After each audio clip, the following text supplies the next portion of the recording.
सभी दोस्तों को नमस्ते। मैं पहलवान धर्मवीर सिंह आपके सामने कुछ थोड़ी सी ऐसी बातें लाया हूं कि आप सबको सुनकर उन पर विचार करना चाहिए और अपने जीवन में धारण भी करना चाहिए। मैं शुरू करता हूं एक छोटी सी बात से। मेरे प्यारे दोस्तों, जो अल्लाह को चाहने वाले हैं, अल्लाह को मानने वाले हैं, जिनका अकीदा अल्लाह पे है, अल्लाह को वो सृष्टि का बनाने वाला मानते हैं और अल्लाह कहता है कि मैं जो चाहे करता हूँ, जो चाहे ना करूँ, जिसको चाहे इज्जत दूँ, जिसको चाहे इज्जत ना दूँ। यानी कि उनका अकीदा कि अल्लाह की मर्जी के बिना कुछ भी नहीं होता। तो दोस्तों, पहले तो मैं उन लोगों के लिए बोलता हूँ, फिर जो ये बाबे बने फिरते हैं, बाबा लोगों को ठंगते हैं, बीज मंत्र देते हैं, उनके बारे में बताता हूं। दोस्तों, तो मैं बता रहा था, ये जो आजकल बाबा बने फिरते हैं, लोगों को ऐसा पागल बना रखा है, इस तरह के घुमाते हैं, उनके माइंड को ऐसे वास कर देते हैं, अपने आप को ही परमात्मा बनाने लगे, अपने आप को ही परमात्मा कहने लगे। और ऐसे हमारे भोले भाले लोग, उनको ये नहीं पता परमात्मा कभी जन्म नहीं लेते, उन बाबाओं के चक्कर में आ जाते हैं और वो ढोंग लूटते फिरते हैं। और वो ढोंगी बीज मंत्र कहते, बीज मंत्र दे दिया आप पे, ये आपकी दूर हो जाएगी, आपके दुख नहीं आएगा, आपके ये लड़का हो जाएगा, ये हो जाएगा। उनको लालच दे के पागल बनाते फिरते हैं। और ये हमारे लोग बाग मनुष्य कहलाने वाले उन पाखंडी नालायक बाबाओं के चक्कर में जो आके अपना सब कुछ बर्बाद कर देते हैं, परमात्मा में ध्यान नहीं लगाते, जिसने सारी दुनिया को बनाई उसको छोड़ के और इनके बाबाओं के पीछे लगे फिरते हैं, पाखंडियों के। ऐसे बाबाओं पे, ऐसे पाखंडियों पे सरकारों को कदम से कठोर से कठोर दंड देना चाहिए ऐसे बाबाओं को जो हरामखोर। अभी देखा कुछ जेल में पड़े हैं, उसके बाद भी उनके चेले उनको उठाओ फिर रहे। क्यों? उनका चेलों की रोजी रोटी नहीं चल रही उनके बगैर। तो मनुष्य हो आप, मानव कहलाने वाले लोग हो, आपको दिमाग दिया, इन ठग बाबाओं के चक्कर में कोई सतलोक की यात्रा करा रहा, कोई कुछ करा रहा, और कुछ मरे हुए जो मुर्दा जो मजारों पे जाके वहाँ सिर फोड़ रहे हैं, वहाँ सिर फोड़ रहे। जो मर गया, सड़ गया, गल गया, उसके बस की कुछ है क्या?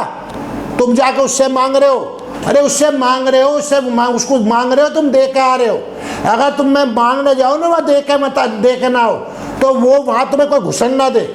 वहाँ तुम्हें मांगने नहीं, तुम देने जा रहे हो वहाँ, इसलिए तुम्हें वहाँ घुसन दे रहा है, इसलिए तुम्हारी वहाँ इज्जत है। जो बड़े लोग जाते हैं, गाड़ियों से जाते हैं, उनको तो अलग से टुक लेते हैं और आगे आगे साइड से लेके जाते हैं, कोई साइड से ले जाते हैं, कोई लाइन में भी लगने देता। तो तुम मांगने जा रहे, अगर उसमें इतनी ताकत है वो तुम्हें दे, तो तुम वहाँ दे के क्यों आ रहे? कोई चेद्दर चढ़ाने भेज रहा है, ओए प्रधानमंत्री तक पागल हुए पड़े हैं, चेद्दर चढ़ाने भेज रहे हैं, वहाँ चेद्दर चढ़ाने, उसे ठंड लग रही है, वो दबा पड़ा, ठंड लग रही है उसे, है शर्म नहीं आती? मनुष्य कहलाने को मानने वाले सब सुखी है, कोई दुखी नहीं है, सब तंदुरुस्त है, कोई बीमार नहीं है, उनके जीवन में कोई दिक्कत नहीं है। ऐसा क्यों? कुछ सुखी है तो कुछ दुखी क्यों है? कुछ स्वस्थ है तो कुछ बीमार क्यों है? कुछ बचपन से ही अपाहिज क्यों है? किसी के एक आंख है तो किसी के दोनों आंख नहीं है, ऐसा क्यों है? ऐसा क्यों है? मैं ये जवाब आप लोगों से जिनका अल्लाह पर अकीदा है उनसे पूछना चाहता हूँ। चूँकि कुरान में अल्लाह ताला का कलाम है, अल्लाह ताला ने कहा कि मैं जिसको चाहे इज्जत दूँ, जिसको चाहे ना दूँ, जिसको चाहे रोजी दूँ, जिसको चाहे ना दूँ। यानी कि मेरी मर्जी के बगैर कुछ भी किसी के साथ नहीं होता। तो जब अल्लाह की मर्जी के बगैर किसी के साथ कुछ नहीं होता और अल्लाह का अकीदा भी है, कुरान का अकीदा भी है, पुनर्जन्म भी नहीं है, आखिरत में क़यामत के बाद कुछ है। तो जो लोग आज दुखी हैं, दुख भोग रहे हैं, अंधे हैं, अपाहिज है, लुल्ले हैं, लगड़े हैं, और कुछ लोग अच्छे भले तंदुरुस्त हैं, घूम रहे हैं, सब कुछ कर रहे हैं, मौज ले रहे हैं, सब कुछ कर रहे हैं, ऐसा क्यों? कारण क्या है? मैं आप लोगों से ये बात पूछना चाहता हूँ, प्लीज़ मुझे जवाब दें। दूसरी बात, जवाब दें, जवाब चाहिए, क्योंकि ये काम परमात्मा का नहीं है, अल्लाह का है, ईसा का है, यहोवा का है, अन्य जो आपके जिस पे आपका अकीदा है, मानते हो, उनका है। ये बाबा है, जो बाबे है, बाबा है, वो जो है जो बीज मंत्र देते हैं, जिनके आप पीछे पीछे फिरते हो, वो लाखों की संख्या में वो आपका पागल बनाते फिरते हैं, ये उन लोगों के काम है। परमात्मा का काम ये नहीं है। तो मुझे ये जवाब दें। दूसरी बात, ये परमात्मा का क्या काम है वो आगे मैं बताऊंगा। तो ऐसा क्यों है? जब आप ना तो कर्मफल को मानते, ये मेरा सवाल जो है नास्तिकों से भी है जो परमात्मा को नहीं मानते, मतलब परमात्मा के बनाई हुई उसको जो है, या वो ये मानते हैं कि सब कुछ अपने आप बना प्रकृति, उसको तो सत्ता को तो मानते हैं लेकिन सत्ताधारी को नहीं मानते। शासन को तो मानते हैं लेकिन शासक को नहीं मानते। तो क्यों? उनसे भी मेरा ये सवाल है, ऐसा क्यों? जब हम नहीं मानते तो ऐसा क्यों? जैसे कि एक मुसलमान फकीर थे, वो कहीं भीख मांग रहे थे बैठे हुए, तो उनसे बचपन से दोनों टांगे नहीं थी। तो वहां से एक दयालु व्यक्ति गुजर रहे थे, बुद्धिमान व्यक्ति गुजर रहे थे। तो उन्होंने कहा, तो वो जब वहां से निकल रहे तो कहता कि मुझे अल्लाह के नाम पे दे दे, अल्लाह आपका भला करेगा, अल्लाह के नाम के मुझे 1 रुपया दे दे, 2 रुपया दे दे, ये दे दे, वो दे दे, जो भी जो है फकीर कहते हैं वो कह रहा था। तो वह व्यक्ति बोला कि भाई क्यों, आपको क्यों दे दूं? आप अल्लाह को मानते हो?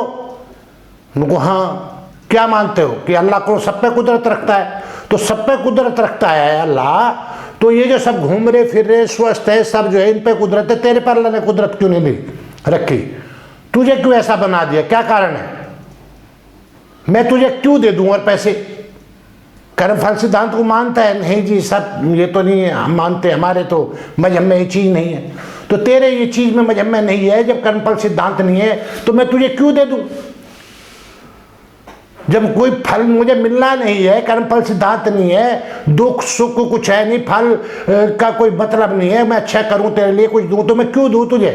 कहने का मतलब मैं तेरी मदद क्यों करूं जब मुझे कुछ मिलने वाला नहीं है? तू अपना दिल से सोच, क्या ये जो सब घूम रहे हैं ये सब क्यों घूम रहे? तेने कुछ ना कुछ तो ऐसा किया होगा कि जो तुझे ये सजा मिली, तू आज बैठा हुआ भीख मांग रहा है। तो उसने सोचा जी हाँ ये तो है बात कि सब ठीक है, मुझे कुछ ना कुछ तो मैंने किया जिसकी मुझे सजा मिली है।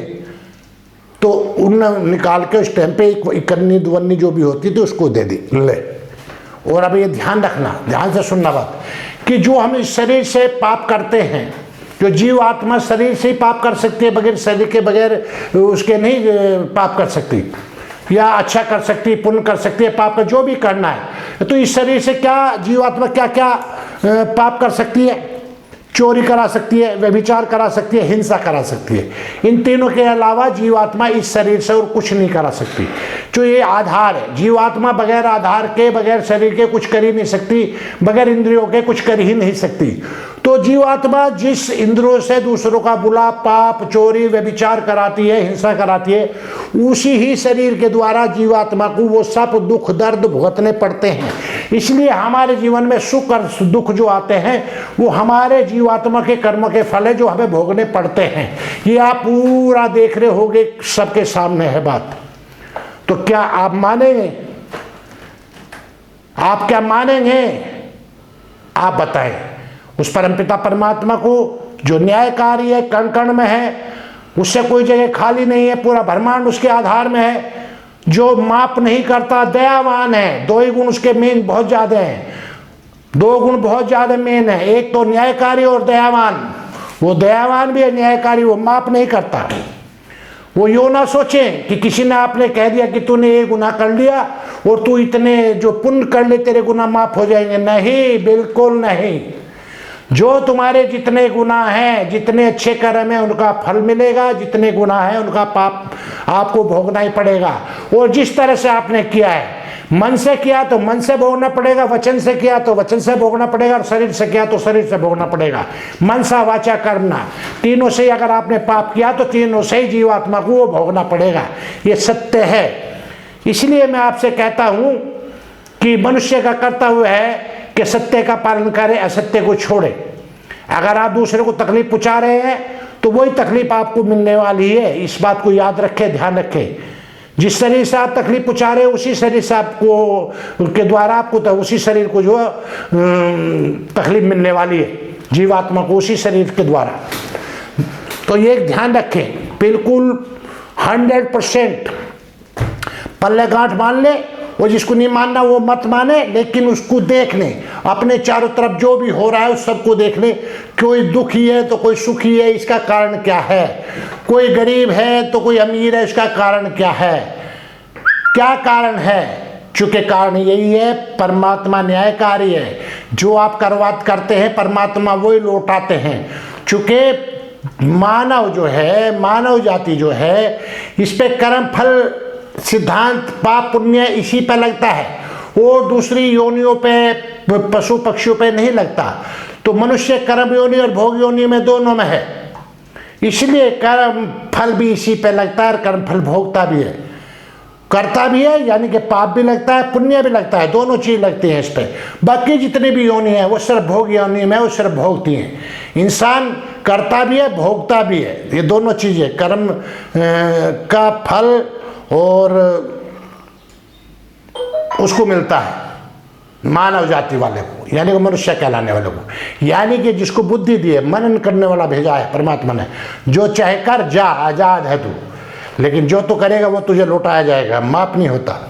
परमात्मा दयालु कैसे है? पूछेंगे भाई दयालु कैसे हुए परमात्मा?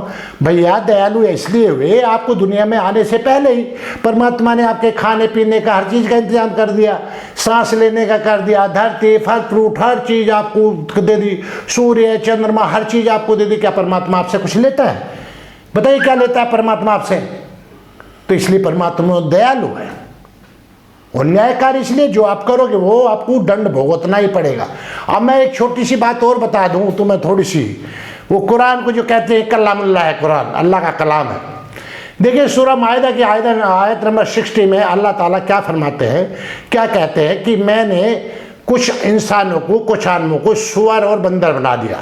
मैं एक शॉर्ट में बता रहा हूँ ताकि आपका ज़्यादा समय वेस्ट ना हो, वीडियो लंबी ना हो। सुअर और बंदर बना दिया, तो सुअर बंदर बना दिया। तो मैंने पढ़ा हुआ था, तो मौलाना से मेरी बात हो रही थी एक से, मैं मौलाना साहब सूरह माइदा की आयत नंबर 60 कहती है कि अल्लाह ने इंसान को सुअर और बंदर बना दिया। मगर ये क्या सत्य हो सकता है? ऐसा हो सकता है? कोई कर सकता है ऐसा कि एक जाति, मानव जाति को जो है उसी में जो है बदल दे? भाई अगले जन्म में तो कर्म फल के हिसाब से है, वो तो हमारे यहाँ है, हमारे वैदिक सनातन धर्म में है कि कर्म के जैसे आप कर्म करेंगे वैसे उस हिसाब से आपको आधार मिलेगा। ये शरीर आप छोड़ेंगे, ये शरीर छोड़ तो ही जैसे आपके कर्म है उसके हिसाब से आपको दूसरा शरीर दिया जाएगा। वो इंसान का भी हो सकता है, आपके माँ बाप इंसान भी हो सकते हैं, कुत्ते बिल्ली भी हो सकते हैं, भैंस कॉकरोच मक्खी ये सब हो सकते हैं आपके कर्म के हिसाब से। तो हमारे में तो आपके यहाँ कैसे आदमी को बंदर बना दिया? और फिर बंदर बना दिया कैसे बना सकता है वो अल्लाह? तो उस पर जवाब नहीं बना, तो उसने कहा नहीं वो बंदर क्या, उसके जो है अंदर के जो विचार जो है वो सुअर के बंदर के कर दिए। यानी कि जो सुअर करता है वो कर दिया और जो बंदर करता है वो करता है। वो तो उसके अंदर शरीर तो इंसान का ही रहा, लेकिन उसके काम सारे सुअर के बंदर के हो गए। भैया अच्छा जी मौलाना साहब, मगर आप ये बताइए मौलाना साहब, जब उसके काम जो इंसान के सुअर के काम हो गए, सुअर के काम करेगा, तो मान लिया आपके पास आ रहा है, जा रहा है, आप खाना खा रहे, आपके पास है, वो तो टट्टी खाएगा, सुअर खाएगा, तो क्या ठीक करा? ये तो और गलत कर दिया अल्लाह ने, ये तो अल्लाह ने और गलत कर दिया। और एक बंदर बना दिया, उछल रहा कूद रहा, कभी पेड़ पर चढ़ रहा, किसी का नुकसान कर रहा, किसी के कपड़े चुरा रहा, किसी का कुछ चुरा के भाग रहा, ये क्या कर दिया? ये क्या संभव? ये अच्छा करा? आप उस मौलाना साहब पे कोई जवाब नहीं बना। तो कहने का मतलब ये है, बुद्धि से सोचिए, बुद्धि से समझिए। धर्म ग्रंथ वही हैं जिन धर्म ग्रंथों में कोई पक्षपात नहीं है और सृष्टि विरुद्ध बातें नहीं है, उसे धर्म ग्रंथ कहा जाता है। बाकी कितने ठाए फिरो, कोई भी ठाए फिरो, चाहे हिंदू ठाए फिरो, मुसलमान ठाए फिरो, ईसाई ठाए फिरो, कोई ठाए फिरो, वो सब पाखंड है। धर्म ग्रंथ वही है जिसमें कोई भेदभाव ना हो, जिसमें सृष्टि विरुद्ध बातें ना हो। परमात्मा वही है जो भेदभाव ना करता हो, जो न्यायकारी हो, जो दयालु हो, जो जैसे जिसके कर्म वैसा उसको फल देने वाला हो। ऐसा नहीं अल्लाह की तरह कि माफ़ कर देता है, तौबा कर लो, गलती मान लो तो माफ़ कर दो, कितने भी गुनाह कर लो और अल्लाह का नाम ले लो और अल्लाह से तौबा कर लो, माफ़ कर दिया। ये परमात्मा के काम नहीं है। तो दोस्तों, मैं आपके बीच में एक छोटी सी बात लेकर आया था कि कुछ भी करने से पहले सोचें, किसी को तकलीफ देने से पहले सोचें कि अगर ये तकलीफ कोई मुझे दे तो मेरे पे क्या फ़र्क, कितना मेरे को दर्द होगा। इसलिए किसी को दर्द ना दे। जीव जंतु सब उस परमपिता परमात्मा ने बनाया है कर्म के हिसाब से। हमें अधिकार नहीं है किसी को तकलीफ देने का, किसी को दुख पहुंचाने का। आप देखेंगे कोई जो ये शरीर जीवात्मा जो है, ये जीवात्मा जो है जो मैं बोल रहा हूँ, इस शरीर के अलावा, इसके शरीर के बगैर इसको दुख तकलीफ नहीं होती। तो कोई भी आदमी देखते होंगे आप, कोई चक्कू लेके भाग रहा, किसी के पीछे तलवार, तो वो भागता है। क्यों भागता है? वो जीवात्मा इस शरीर को लेके बचने के लिए। चूंकि दर्द जो शरीर को नहीं होता, जीवात्मा को ही होता है। जीवात्मा ही कर्म करता है, माध्यम सिर्फ शरीर है, ये आधार है। तो आप ये सोच ले, जो भी आप कर रहे हैं तो वो आपको लौटाया जाएगा। आप इसलिए अगर अच्छा कर रहे तो आपको अच्छा मिलेगा, और आप गलत कर रहे तो आपको गलत मिलेगा। मैंने क्या बताया? 3 चीज। क्या? चोरी, व्यभिचार और हिंसा। इस शरीर के द्वारा जीवात्मा 3 काम कराता है, और जो आपको तीनों इस शरीर के द्वारा ही भरने पड़ते हैं। और अब आप पे निर्भर करता है क्या आप जीवों पे दया करेंगे या जीवों को मारेंगे, काटेंगे, खाएंगे। ये सब आपके ऊपर है, आप पे निर्भर है। मैं एक संदेश देना चाह रहा था आपको। अब आपकी मर्जी। आप समाज को देख के, अपने आप को देख के, कोई जो अंधा पैदा हो रहा है, लंगड़ा पैदा हो रहा है, कोई झुग्गी में पैदा हो रहा है, कोई अंबानी के पैदा हो रहा है, ये सब आप पे छोड़ता हूँ। आपको निर्णय लेना है क्या सही क्या गलत। सभी दोस्तों को नमस्ते, भारत माता की जय। तो शेयर करें, लोगों तक ये बात पहुंचे। लाइक करें तो मर्जी आपकी, ना करें तो आपकी मर्जी, लेकिन अगर अच्छा लगे तो शेयर जरूर करें। फिर से सभी को नमस्ते।